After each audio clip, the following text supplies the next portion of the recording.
You would never guess that these three people who walked out of the prison gates were actually escaping from prison, and the guards passed by without being caught. Prison guards are not bought and paid for.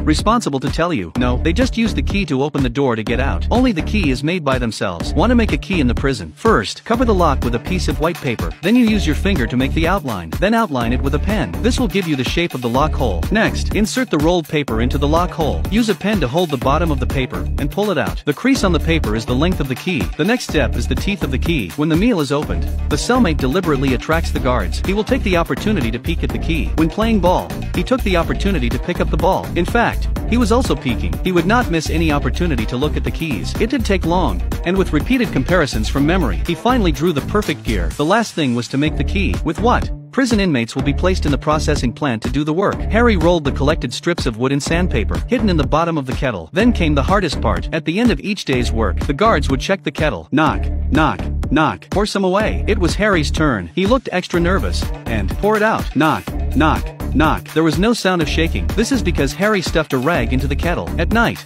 he finally got into action. First, he sawed out the groove with a saw blade, then sandpaper to smooth, grinding the outline of the key, glued the sawed part precisely, opened the lampshade, slowly set the shape and bake it dry. Finally, fine grinding out the tooth pattern. That's it. A perfect key comes out. When it was done, Harry carefully inserted the key into the hole, gently twisted. As the gears cranked, the lock opened with a click, but at this point he could not be happy, because each cell has two doors, and the outside one needs to be opened from the outside. But people are inside. How to open from the outside? Several people got together again to think of a solution. One of the inmates suggested, use two thin wires to tie the key through the lock hole. With the pull of the wire, it could be inserted from the outside, but the proposal was quickly rejected because there was no way to turn the key. Being worried, when Harry looked up and saw a broom. The broom is in every room, and it was just the right length, so there was only one problem. That was how to turn it. That day, Harry, who was in the fabrication shop, saw the handwheel. He came up with a solution. Drill two holes in a board, drill one at the end of the broom, bolted it together, and inserted the key on one side. Thus a manual rocker is made. At night, in the corridor of the prison, a stick slowly sticks out of the window, slowly inserting the key into the lock hole. One turn, one more turn, the door opened. At this point the window patrol seemed to look this way. Harry, fearing detection, pressed down tightly. But a handshake, the key fell to the floor. Oh, no, if they are found, they'll be here for the rest of their lives. In a moment of desperation, he found the gum and chewed it. Then he glues the gum, which is well mixed with saliva, to the stick. Then he stuck the key. Viscosity is not enough. Just sticky keys fell off again. One more time. He held his breath. Little by little, he drew the stick back. What a thrill. Lying on the bed, his heart was beating out of his chest. The biggest problem was solved. Then the next thing was just a door. The 296th day in prison, Harry and his companions decided to take a chance. Over the course of several months, he made a total of 39 keys, but he did not know which one corresponds to which door. The door to the corridor was soon opened. Walked down the first floor. The fourth door was right in front of him. At the end of the corridor was a duty room. The guards are listening to loud music. Boom! The key to this door is right. 2. But then the music stops and the guard comes out. Harry locked the door. There was no time to run back. Fortunately, he was prepared, with a key to open the door to the utility room, and hid inside. The sound of the guard's footsteps were getting closer and closer. The two men in the small space did not dare to breathe. Fortunately, the light is dim. The guards didn't notice, turned around and went on his rounds, while the guards were unattended. Harry decided to keep trying. It was the third door on the countdown. He was lucky. It worked in one go. Meanwhile, the guards were making their rounds to their cells. Luckily,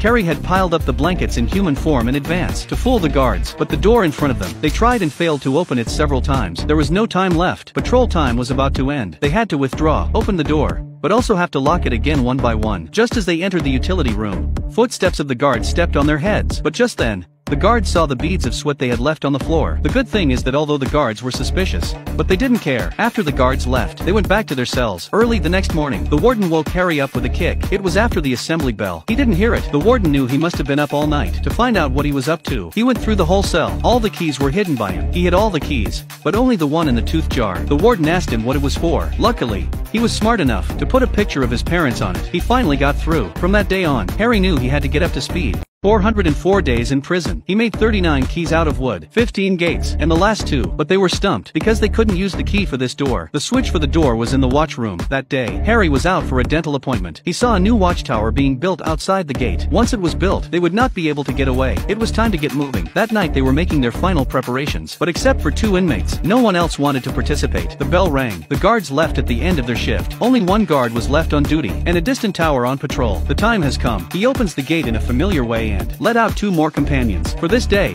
they had simulated too many times. Changing into their long-prepared civilian clothes, they quickly made their way downstairs. They hide in the utility room, waiting for the time difference between the patrol of prison guards. But what they didn't expect was that, today, the guards had a stomach bug. Just now they took away the leather plugs. Now, they are about to put it back. The sound of footsteps was approaching. What to do? At a critical moment, the cellmate upstairs opened the lampshade. He smashed the light bulb. This caused a short circuit in the wiring. There is no choice but to go upstairs to solve the problem. Harry pushed the door out. With the opening of the electric gates, now there was only one last one left. They were only one step away from success. It was a door they had never opened before. They tried the keys one by one, but until the last one, the door still didn't open. Harry said they had to go back and think about it, but the cellmate was not willing to do it. He decided to violently dismantle it. The sound of chiseling resonated through the corridor. Harry was in a hurry, like ants on a hot pan. One day he would be next to him to stop it. He would run down the corridor. They had no way back. Just then, the broken door frame revealed the latch. They put on their coats and hats, and took one step at a time. They used the mirror to see where the patrol was on the high wall, without being detected. Turning on their heels, they walked out. That's what freedom smells like. Who would have thought that a prisoner would walk out of a prison in the open?